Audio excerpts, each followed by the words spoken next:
Olá, esse é mais um episódio do Feminina Cast e esse episódio tem aquele gostinho que nós mulheres adoramos, né? Cirurgia plástica. Para isso, eu trouxe a minha amiga querida, doutora Malu, para conversar um pouquinho com a gente sobre aquelas dúvidas que a gente sempre tem e que sempre chegam, né? Sempre. Olá, eu sou a doutora Maria Luísa, eu sou paulistana, agora macaense também.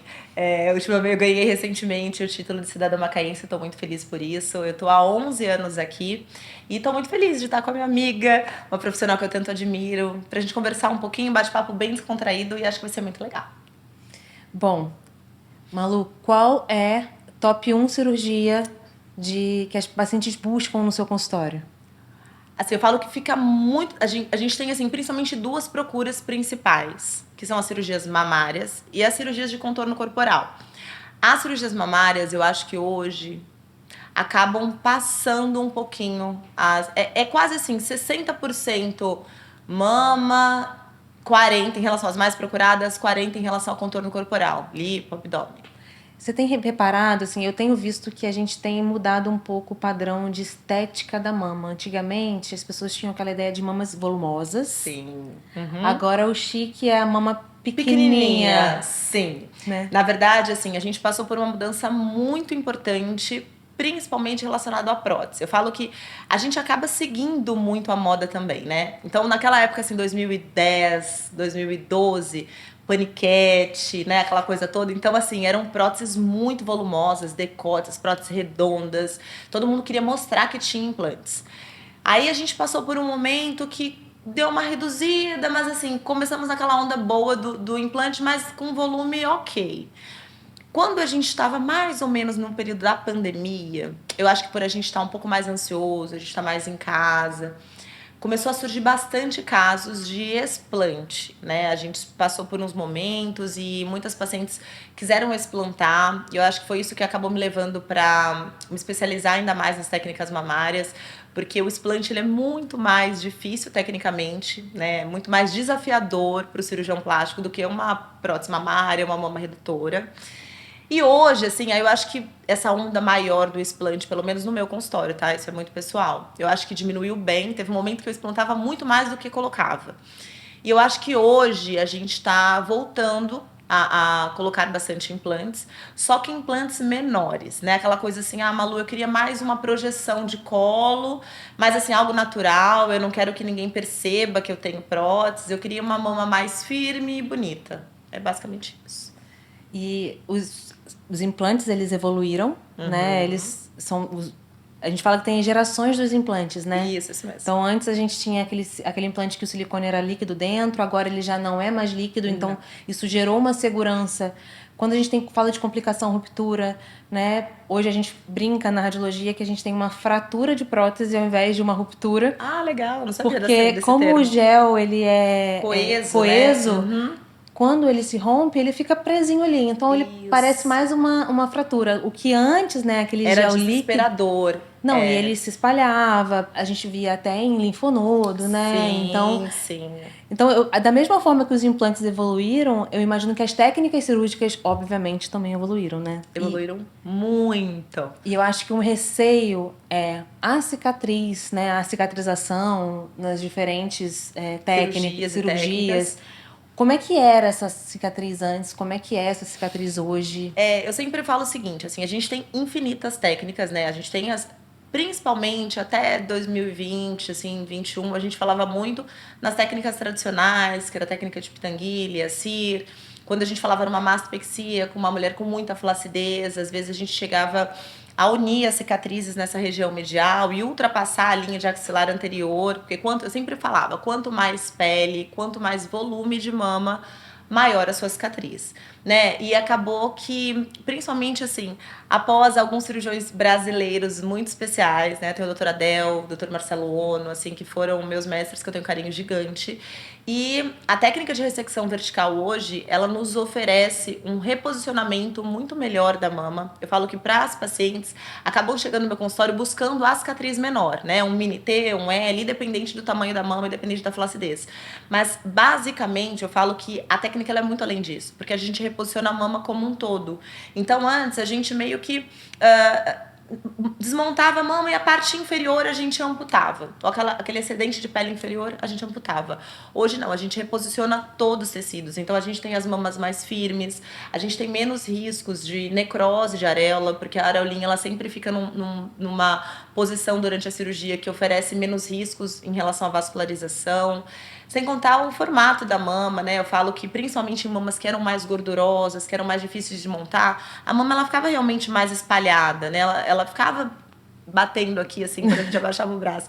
E hoje já não, a gente consegue trazer todo o tecido mamário para a região torácica, então deixa a paciente com aquela circunferência torácica mais sequinha.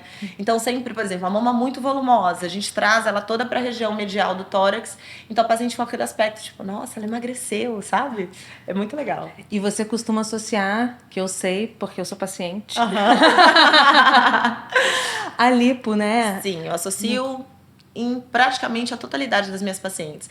Porque eu falo que toda mulher, quando a gente usa uma blusinha regatinha, ou quando a gente vai pra academia, ou põe um top, quando ele prende ali aquela região axilar, a gordurinha, ela salta. Então, às vezes, por mais magrinho que seja a paciente, tem aquela gordurinha axilar. Às vezes tem pacientes que são um pouquinho mais cheinhas, que tem uma gordura ainda maior. Então, eu sempre associo na cirurgia mamária tanto a lipo dessa região pré-axilar, quanto da cauda mamária. Legal. A faixa etária das mulheres que chegam pra você, sim.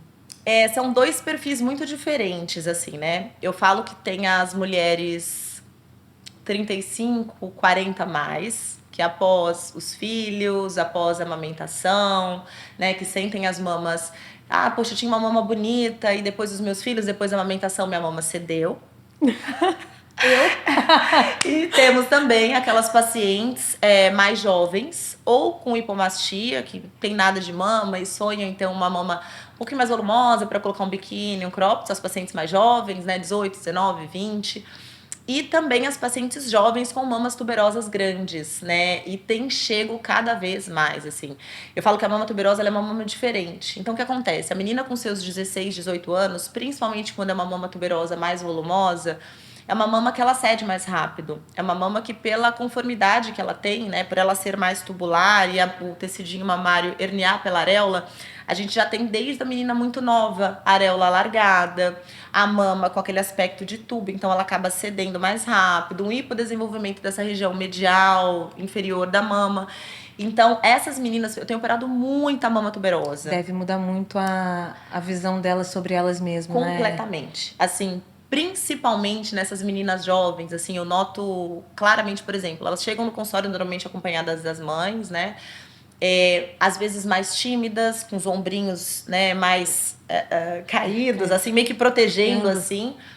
E quando a gente opera, assim, eu falo que logo nos primeiros meses a gente já vê a mudança, assim, da postura, do olhar, e assim, Confiança. muda a confiança. É impressionante, assim. E esses dias eu no centro cirúrgico conversando com uma anestesista, ela falou pra mim, nossa, mas poxa, essa paciente demorou tanto tempo para operar, né, essa mama, e às vezes, assim, condição financeira, uma cirurgia que é um pouco mais cara. Tem também, às vezes, a parte de, poxa, e se eu operar agora, jovenzinha, será que eu vou amamentar? Isso Será é uma dúvida grande, né? Muito, e assim, isso é um questionamento, assim, muito importante. Eu sempre falo, olha, tudo depende muito, né?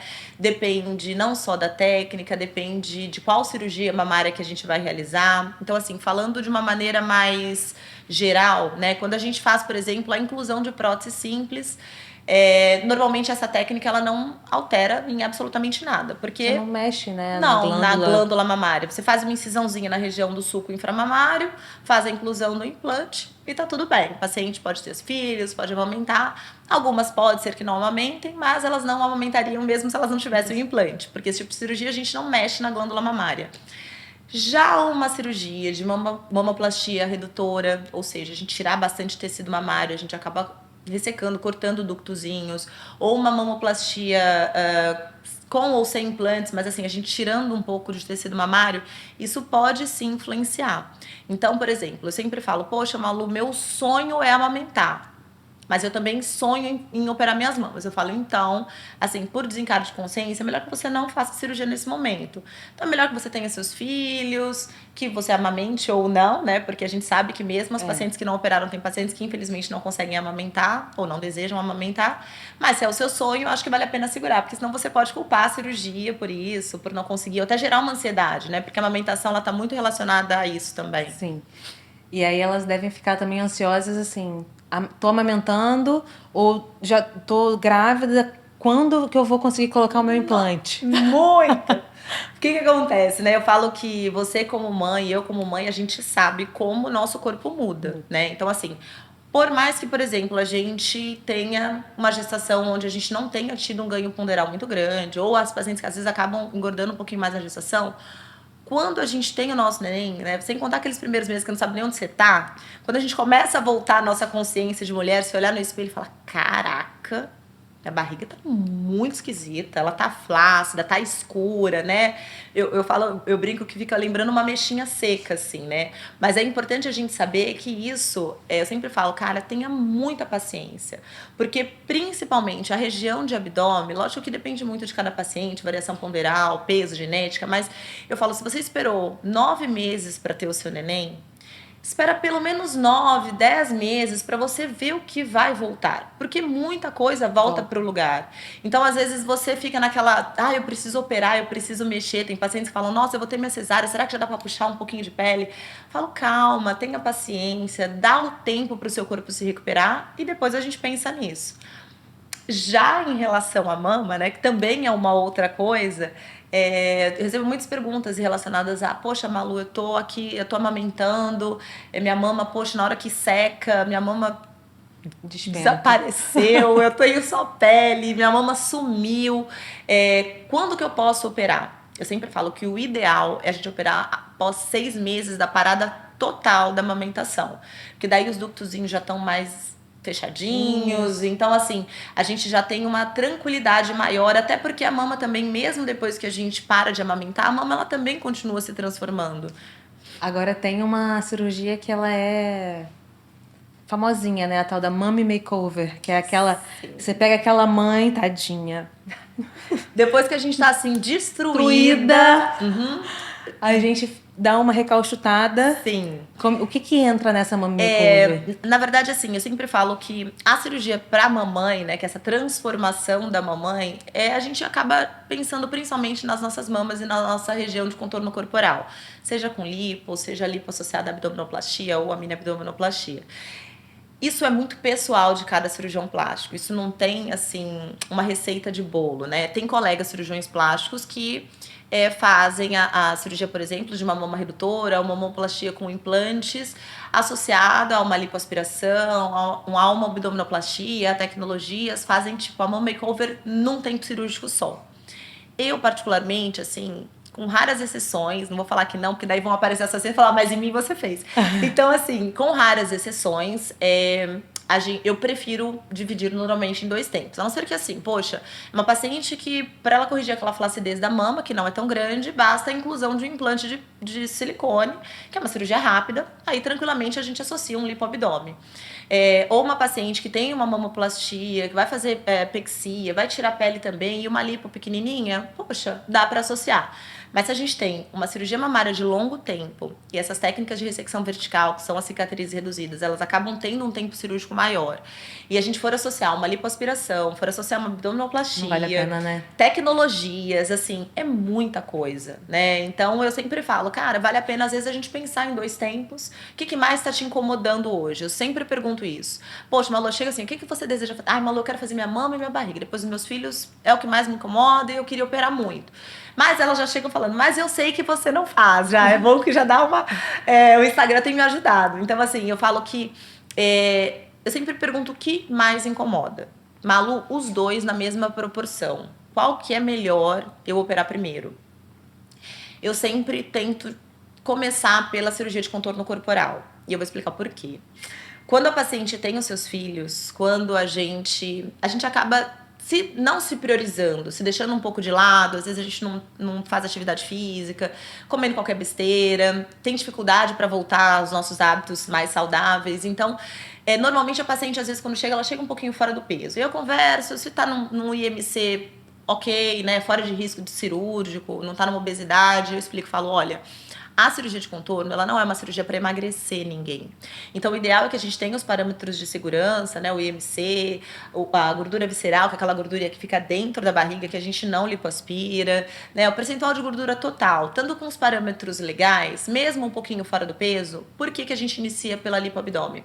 Porque é uma cirurgia que a paciente, após a realização, ela anima muito. Para se cuidar. Para se cuidar. E ela costuma perder muito peso depois. Então, vamos supor, a paciente chegou, sei lá, com 70 quilos, insatisfeita, com muita flacidez, de ácidos e tal. Eu falo, cara, a mama tá incomodando assim como o abdômen, então vamos iniciar pelo abdômen. Vamos supor que a gente lipoaspira, faz a aplicatura do músculo, de ácido, barriguinha. Ela começa a animar pra academia, poxa, passou por uma cirurgia, pós-operatório, né, drenagens, câmara hiperbárica, é tanta coisa. E ela começa a se olhar já no primeiro, segundo mês, com muito mais brilho no olhar, entendeu? Começa a se reidentificar ali. Se reencontrar. Exatamente. Aquela mulher de antes, porque né? É muito importante esse reencontro. Muito, de antes da maternidade, né? Então, assim, ela se cuida mais. Então, ela vai continuar perdendo um pouco mais de peso, né? Então, ela vai perdendo peso, academia. Eu falo que isso é muito nítido tanto na bioimpedância, que a gente percebe, né, de acompanhamento, quanto nas próprias fotos mesmo. A gente, poxa, eu falo, cara, olha só, olha a sua coxa. Olha como melhorou, olha o seu contorno num total. Na coxa a gente não mexeu, mas olha como seu bumbum tá mais empinado, olha como sua celulite melhorou, né? Olha como sua região posterior da coxa tá mais firme. Então ela anima mais. Então a gente já vai pra mama com mais tranquilidade, entende? E provavelmente, a partir do momento que ela emagrece, a mama também se modifica um pouco, né? Exato. Porque exatamente a gente também emagrece a mama. Exatamente por isso. Quando a gente ganha peso, a gente também ganha mama. Quando a gente perde peso, a nossa mama também desaparece. Então, ela operou o abdômen, continuou perdendo um peso, a mama ela vai perder gordura. Então, ela vai ganhar um pouco mais de flacidez. Mas eu falo, calma, não, Lu, pelo amor de Deus, minha mama desaparece. Eu falo, calma, depois a gente resolve. E tá tudo bem, porque a mama ela vai acabar ficando um pouquinho mais flácida, porque ela vai perder aquele conteúdo gorduroso, né? Então, é legal a gente saber sobre isso também, né? Que quando você faz, por exemplo, uma cirurgia na mama, se você operou a mama e você tem um ganho ponderal muito grande, sua mama vai aumentar junto com o seu peso, né? Eu falo que assim, em média, 20, 30 gramas a cada quilo. Engordei 10 quilos depois que eu fiz uma mama redutora. Sua mama vai crescer 200, 300 gramas. Ou seja, né? Tem paciente... Recentemente, assim, eu sempre falo sobre isso, eu falei sobre isso esses dias, porque eu opero muita paciente. Já fiz uma mama redutora, eu quero fazer de novo. Aí o paciente, mas pode fazer de novo? Minha mama cresceu, doutora. Olha, fiz minha cirurgia com 20 anos e hoje eu, sei lá, com 30, 40, minha mama aumentou de novo. Então, preciso fazer outra mama redutora. Aí eu falo, tá, mas você ganhou peso daquela sua primeira cirurgia até hoje? Ah, ganhei. E é isso, entende?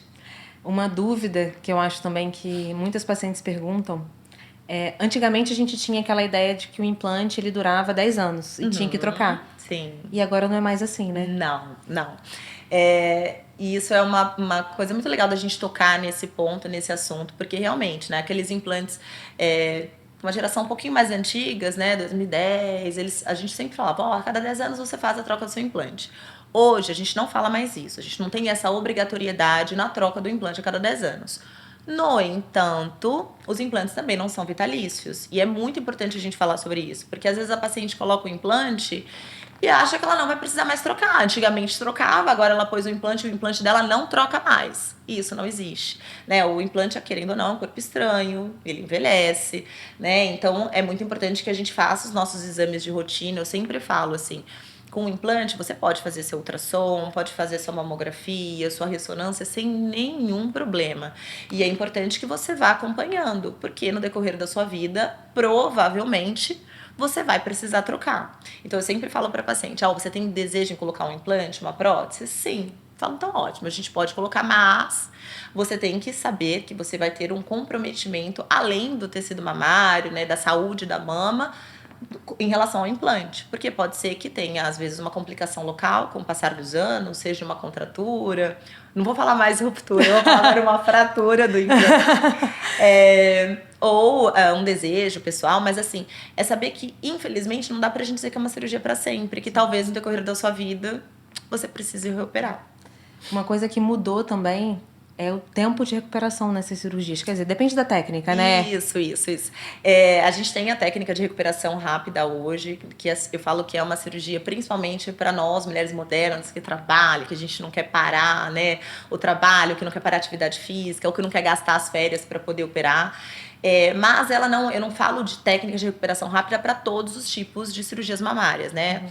A gente fala principalmente relacionado a implantes simples, né? Quando a gente faz a inclusão da prótese, uma aberturinha pequenininha no sulco inframamário, 3,5, 4,5 centímetros, o paciente sai do centro cirúrgico no mesmo dia. Todas as minhas bonecas, elas são estimuladas e presenteadas com um jantar no dia da cirurgia. Então elas vão jantar fora com o marido, com a mãe, com a amiga, principalmente para estimular elas a saírem, a não ficar em casa, né? Porque a gente tem uns exercícios que a gente tem que passar, ela tem que fazer com bastante frequência, para ela não ficar ali mais contraída, dolorosa, e aí o músculozinho contrai mesmo e a gente acaba perdendo essa recuperação. Então, o ideal é que ela se movimente bastante, e aí no dia seguinte, por exemplo, ela pode dirigir, ela pode lavar os cabelos, que antigamente a gente operava, tinha que ficar com a mãozinha assim, né? Hoje, exatamente, coçando a sobrancelha. Mas hoje não, a gente pode, poxa, colocou o implante hoje, você vai poder lavar seu cabelo amanhã, você pode dirigir seu carro, você pode pegar um peso de até 9, 10 quilos no dia seguinte da sua cirurgia, não tem problema nenhum. No entanto, quando a gente tem a apexia, que é a retirada de pele, né, a gente tem um pouco mais de cicatrizes. Então, a gente não quer que aquela cicatriz abra um pontinho, nem que alargue, né? Então, assim, eu sempre falo, a gente, embora coloque a prótese submuscular pela técnica da recuperação rápida, ou seja, utilizando o funil de Keller, todos os preceitos de segurança da cirurgia, fazendo sutiã interno, mas eu não falo que é recuperação rápida, porque senão a paciente vai, poxa, dirigir, e aí a cicatriz vertical, por exemplo, que acaba ficando um pouquinho mais tensa, a gente pode ter uma abertura de pontinho ali, ou pode, por exemplo, alargar a cicatriz, e a gente não quer, a gente quer que a cicatriz fique o melhor possível, né? E como que é no consultório, assim, essa escolha, se a prótese vai ser submuscular, ou retromuscular, ou subglandular, assim? Isso, assim, isso foi algo que mudou bastante também nos últimos anos. O que eu falo, não é uma receita de bolo, né? Para técnicas de recuperação rápida, e hoje a maioria das pexias, em quase 90% das pacientes, a gente está acabando direcionando para retromuscular, principalmente de 2023, 2022 para cá. No entanto, o que eu falo, a gente tem que ficar muito atento em relação a isso. Por quê? Quando a gente usa o nosso músculo para fazer a técnica, a gente acaba mexendo no músculo, a gente cortando o músculo. Então, por exemplo, uma paciente que tem talvez um histórico de doença mamária, né? A mãe teve câncer de mama, a irmã teve câncer de mama, a avó teve câncer de mama. Cara, a gente precisa pensar que talvez essa paciente um dia possa ter um tumorzinho na mama ou algo que possa preocupar e talvez ter que reconstruir a mama.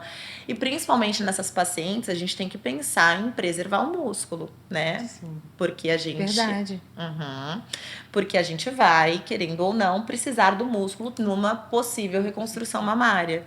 Então, eu sempre falo assim, a gente tem que ponderar. Por isso que a consulta ela é importante, pra gente conversar. Resultados também. Eu, semana passada, recebi um direct, assim, fazia tempo que alguém não me falava sobre isso, mas assim, Malu, você faz a técnica tradicional da mama sem ser a recuperação rápida? E hoje, na verdade, é totalmente o contrário. A maioria pergunta da recuperação rápida. Eu falei, faço. A técnica tradicional, ela continua sendo super utilizada. E eu falo que depende muito do que a paciente espera, do que a paciente tem de mama. Então, assim, é sempre importante a gente conversar, a gente analisar individualmente cada caso, né? Recentemente teve a Virgínia, né, que reoperou as mamas e tal, e ela ia ser submetida à implantação das próteses submuscular. Até um amigo meu, colega cirurgião plástico, que fez a cirurgia, e no campo cirúrgico, infelizmente, o que ele estava pensando, ele não conseguiu fazer naquele momento, e ela colocou as próteses de poliuretano, as próteses acima do músculo, e fez a pexia tradicional, entende? Então isso é muito pessoal, e eu sempre falo para as pacientes que isso pode acontecer, né? Infelizmente, o tempo cirúrgico ali, você naquele momento, às vezes ela tem um músculo que, poxa, não vai suportar, um músculo frágil, um músculo fininho, que às vezes não suporta um implante um pouquinho maior, a gente tem que descer um pouquinho e aí colocar um implante um pouquinho menor. Então, assim, realmente alinhar todas as expectativas, sabe? Não é comum, obviamente, mas já aconteceu algumas vezes da paciente fazer os exames pré-operatórios e descobrir um nódulo. Uhum. E aí, às vezes o nódulo vai para biópsia, ou sendo benigno ou não, mas mesmo benigno, elas perguntam muito se você pode retirar o nódulo na cirurgia, né? Muito. Olha, essa pergunta é maravilhosa, porque isso é, assim, muito, muito frequente, assim. Eu tive um embate até numa das primeiras consultas de uma paciente que eu operei recentemente sobre isso. O que eu sempre falo, né? Os exames pré-operatórios, eles são muito importantes para a cirurgia. E quando a gente pensa em mama, a gente fazer um ultrassom e uma mamografia são fundamentais para a gente ver a saúde da mama, né? Você é muito melhor do que eu, você sabe a importância de você indicar uma cirurgia numa mama saudável, né? Então, você me corrija se eu estiver errada, tá? Mas assim, o ultrassom ele vê melhor a parte glandular da mama e a mamografia a parte gordurosa. Não necessariamente. Na verdade, a mamografia ela é ótima para ver microcalcificações. O que o ultrassom já não tem Não tanta consegue. sensibilidade. Mas a gente tem uma definição melhor, principalmente nas mamas que são mais fibroglandulares. Então, quando aquela mama é mais densa, se você tem algum nódulo ali na mamografia, ele fica escondido Pela densidade do parênquima mamário. E aí a gente consegue ter uma visualização melhor pela ultrassom. Tanto por isso, a gente opta por fazer a ultrassonografia nas pacientes mais jovens e a mamografia nas mais... pacientes, né, que tem a mama mais gordurosa. É claro que eu falo assim, um não substitui o outro. A partir do momento que a gente já tem indicação de fazer mamografia, a gente tem que fazer os dois, porque eles se complementam. Porque é aquilo, né? Então, assim, a ultrassom, ela é melhor até do que a ressonância pra gente ver o contorno do nódulo. Tem até uma superioridade. É mesmo? Aham. O nódulo mamário, por exemplo, ele pode ser melhor visto por um O ultrassom. contorno dele. Olha. Aí na ressonância a gente vai ver, óbvio, através do contraste, quanto que ele capta de contraste, a curva dele, né? Outras áreas que eventualmente possam ter passado desapercebido. Mas eu falo que os três métodos, assim, não existe um melhor do que o outro. Eles se complementam. Exatamente. Esse daqui ele vai ser melhor dessa forma, esse vai ser melhor dessa forma, esse vai ser melhor dessa forma. E quando a gente faz tudo... A gente tem um diagnóstico Exatamente. muito mais claro, né?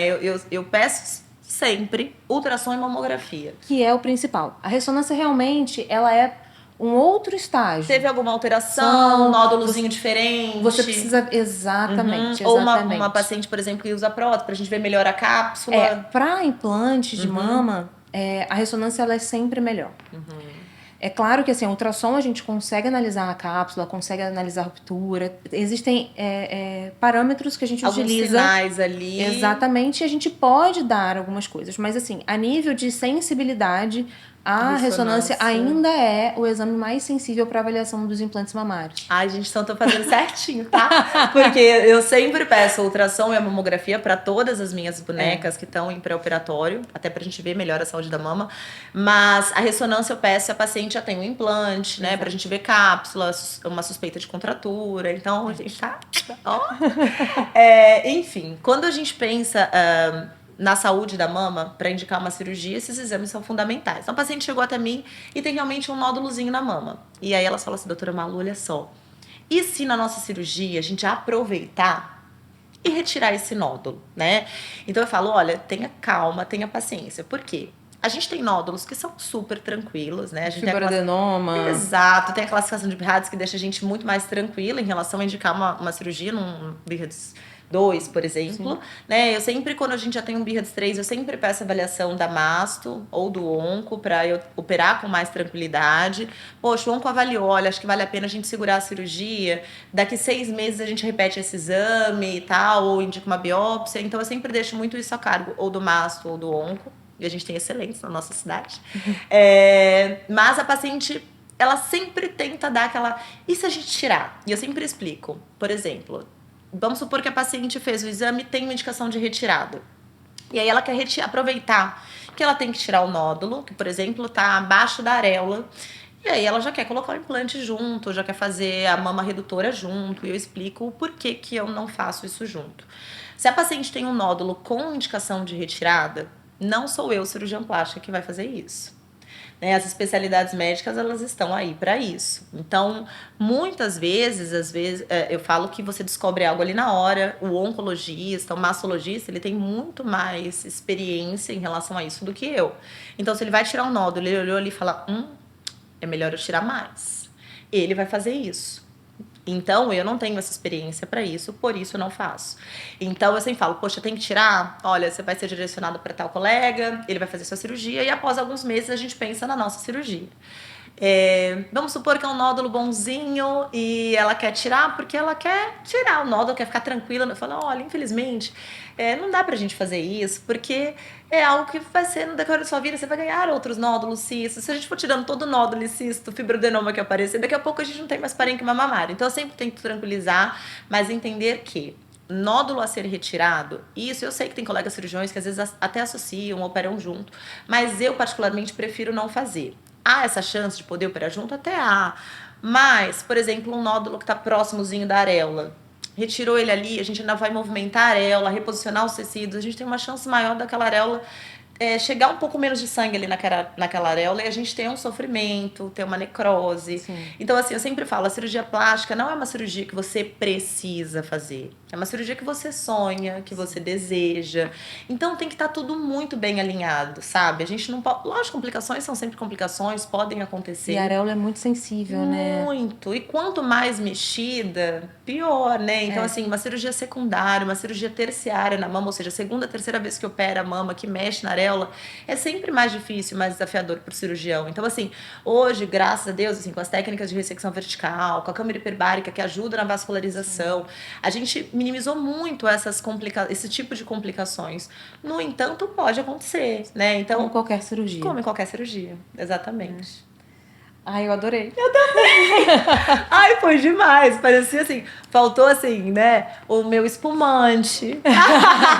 Tô brincando, gente. Gente, então a gente termina por aqui. Se vocês tiverem dúvidas, quiserem outros temas pra gente esmiuçar essas cirurgias plásticas que são maravilhosas e a gente sempre quer saber um pouquinho mais, deixa pra gente. E, quem sabe, numa próxima... Foi um prazer estar aqui com você, Adorei. amiga. Muito obrigada, tô lisonjeada. Muito obrigada. Obrigada, gente. Beijo.